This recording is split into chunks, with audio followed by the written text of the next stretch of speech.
everybody here has written something and they just want to get it published. That's what I'm assuming. I'm actually a traditional author. I'm not a self-published author, so I do go through the whole really hard process of getting published. And that's what I want to show you today. I mean, everybody can self-publish, but I think I go through the traditional way because you get awards, you get recognition. There's different things that happen. Otherwise, you know, being a self-published author, you really have to have an already written audience. Like if you're going to, a self-published author should have, maybe if they go on seminars and then they sell their books, that's you already have a guaranteed market. I go the traditional way because I want to seek the masses. So I want my books to be in Barnes & Noble, I want my books to be in Borders, I want my books to be everywhere possible. And if you're self-published, you'd have to do that yourself. So I'm going to show you how to do it from day one.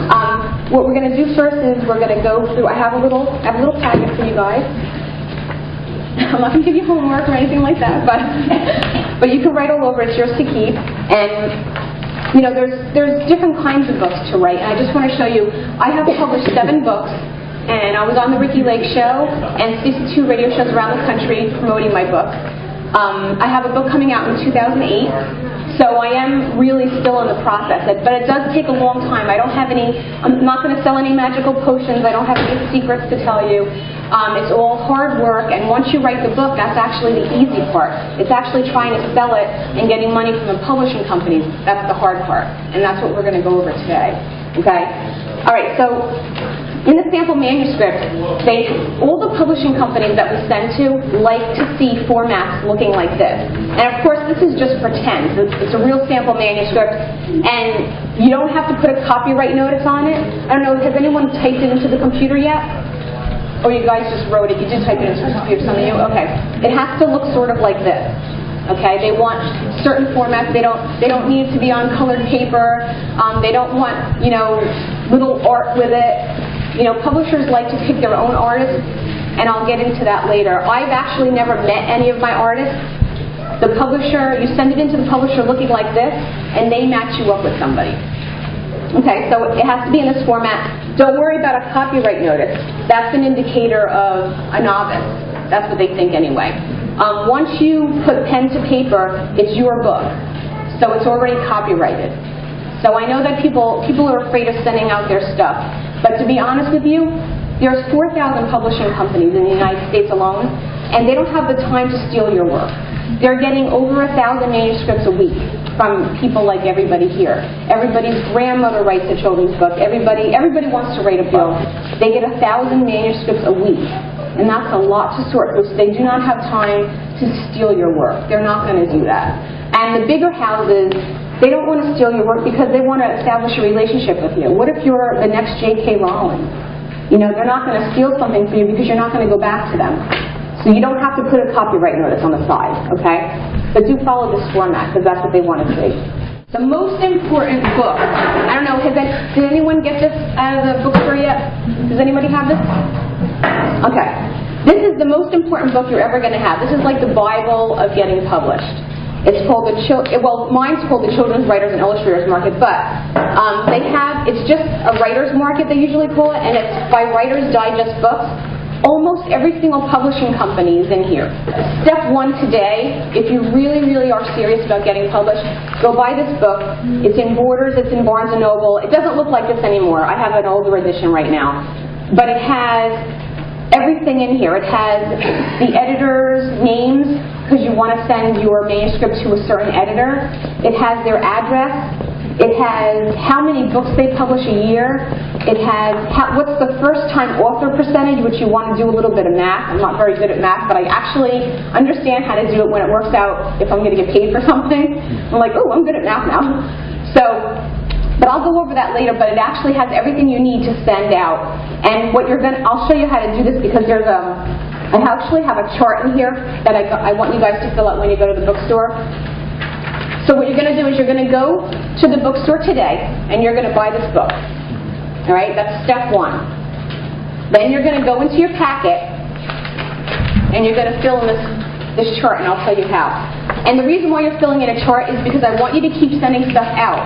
Every 4 weeks you're going to send out another manuscript or another thing to a different publishing company. Because if you keep sending things out, you're going to keep getting responses. If you just let it sit around and wait 4 years for an editor to get back to you, you're going to be like 10 feet under by the time you get published. Okay? And we don't want that. All right, so you're going to go to the store, and you're going to look for books that are similar in scope to yours. And you're going to pick 10. All right? You go to the bookstore, and what I mean by that, you don't want, let's say if you wrote a book about, I don't know, what if you wrote another Harry Potter book? You're not going to send it to the people that do Harry Potter. They obviously have the #1 bestseller. But there are other publishing companies that are doing books like Harry Potter that you're going to want to target. So you're with something in mind, you know what your books are about. You know what you want it to look like. You go to the bookstore, and actually I've sat at the bookstore many times on the floor just with my little pad and pencil and wrote down every single publishing company that I thought the book that I was working on at the time was similar to, especially this one. I only have 3 rejection letters for this one. And it's called Remote Controls Are Better Than Women Because. And I was on the Ricky Lake show for this book and 62 shows around the country. 62 radio shows, actually. And the reason why I hardly got any rejection letters for this is because I knew exactly the publishing company I needed to target. It's a one-liner book with 1 cartoon on each page, and I only wrote down 3 publishing companies. And those 3 publishing companies I sent to. And that was it. And then I got in. So if you make the perfect match, you're not going to get as many rejections. Okay? And the goal of today is let's not get so many rejection letters. And actually at home, I have 484 rejection letters since I've been writing and sending out since 1991. And 8 books. So it's tough out there. And and it's not like I've never published before. I'm still getting rejection letters every day. And it's just getting harder because the publishing companies are combining. So there's less places for you to send your manuscript to. So we're going to go to the bookstore today, and you're going to write down, like I said, 10 books that are similar to yours. You're going to write the company's name, the company's name, their phone number, everything that you can get about them, because they might not be in here. They might not be in here, so you have to write down their name and their address and their phone number. Hopefully, usually you can get that right off of this page. I'll show you. Every book has this page with their phone number and their address and stuff like that. And that's what you want to target. Now, there is a sneaky way. A lot of authors dedicate their books to their editors. Now, if you can find, like in this case, this book, when I had looked into the bookstore, I actually had opened a book. It was a Jeff Foxworthy book. And he had dedicated it to the editor he worked with, John Yao. And he said, this book is dedicated to my editor, John Yao. And I said, ooh, John Yao. And I wrote the company name, Longstreet Press, their address, their phone number, and John Yao, because that's the editor that bought the Jeff Foxworthy book, and that's the editor that bought his one-liner book. And that's the editor that you should target. Because you're trying really hard not to get these rejection letters. The more information you can get, the better. So now you're actually targeting a company and the editor that might want to buy the book that's similar to yours. So that's one sneaky way of doing it. And I didn't dedicate it to John Yao, this one, but I have dedicated a couple of my books to my editors. Then what you're going to do is you're going to go home. See, you guys think that the easy part is writing. It's the hard part now. I read this whole entire book. Every time I get one, I only get one once a year, but it takes me like a half a year to get through it. Because this tells you every kind of book that they get, and I'll show you what I mean by that. Because then you're going to fill it out, and you're going to pick 10 more books. I want a total of 20 books on here, 20 publishing companies. So you pick 10 from the bookstore and 10 from here that you're going to target. So you'll have 20 places to send out to. Here's one. This is JJ Books. They only publish, young readers, middle readers, health and special needs, and chronic conditions books. So you're not going to want to send or journal ad to that place, okay? You really have to know where you're sending your stuff to reduce your amount of rejection letters, okay? Here's a Jewish Lights Publishing. You're not going to send a Catholic book there. You only want to send a Jewish book there. That kind of thing. Here's another one, Innovative Kids. You're only going to want to send a kid book there. You're not going to want to send a book about lawyers to that book because you're just going to get a rejection letter. So the goal here is to not get as many rejection letters as you can. Now, if your publishing companies are in this book, then In that little paragraph, they're going to tell you how many books they publish a year, so you write that down, and I'll show you why you're going to do this. Then they also tell you what the first-time author percentage is. Like, let's say they publish 100 books a year, but the first-time author percentage is that they only publish 50%. That's still 50 books. And that's a lot. That's a good place to send your book, because there's 50 chances for you to get a book published from that company. But if you go to a Penguin Putnam book and Penguin Public Publishing Company, and they publish 200 titles a year, but they only take 10% of that from first-time authors, even though they publish 200 books as opposed to 100, they're only taking 20 books a year from you guys. So which one's better? It's better to go with the one that takes 50 books a year, right? And then you're going to number them, so that one would be number 1, the one that takes 50 books a year. Does that make sense to you guys? Okay. Because again, we're really trying to get in. It's actually better to get your first book published by a smaller house, because they're a lot nicer to first-time authors than the big houses are. The big houses are like, you want to be published with me? Show me a great book, and you have to have titles that you've done in the past. They want seasoned people, because they're putting out money. They're paying a lot of money to get your book published. You're not putting out anything if you go to the big-time people. Okay? So the first-time author percentage is really important. A lot of them will also tell you about no agents. They don't want a book published unless you have an agent. So we're not going to pay attention to those. We're not going to submit to the people that only ask for agents, and I'll get to that later. And royalties and advances are really important, because of course you want to go to the place that's going to give you the most money. Now you can get, my first book, you get very little royalty on your first book sometimes.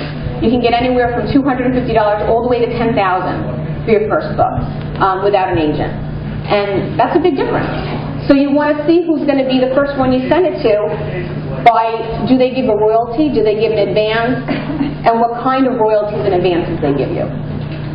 And also, you want royalty based on retail price of a book. That's really important, not wholesale price. Okay? A retail price of a book is what you pay. Like, this book is $5.95. If they tell you you only get 5% or 10%, that's only 59 cents a book. And that's retail. Wholesale is what they pay. So if you get royalty based on a wholesale price, that's only, maybe it's going to cost them $2.50 to print this book. Now you're only getting 25 cents per book. So you want royalty on retail. It's really important, and it makes a big difference. All right, so everybody write that down. I also want to show you, of course, there's also rules and regulations that you have to follow, when you're publishing a book. Now remember I told you that your books have to look like this. This is what Food Fright looked like before it was published. Just like this. You do not send your stuff out with illustrations. You don't send your stuff out with illustrations unless you are an author illustrator. If you can illustrate your own stuff and you're good, you have to be good. You can't be so-so, because they're going to reject you based on, if your illustrations aren't that good, you might get rejected now. And you're not going to know if you got rejected by your artwork or was it the writing.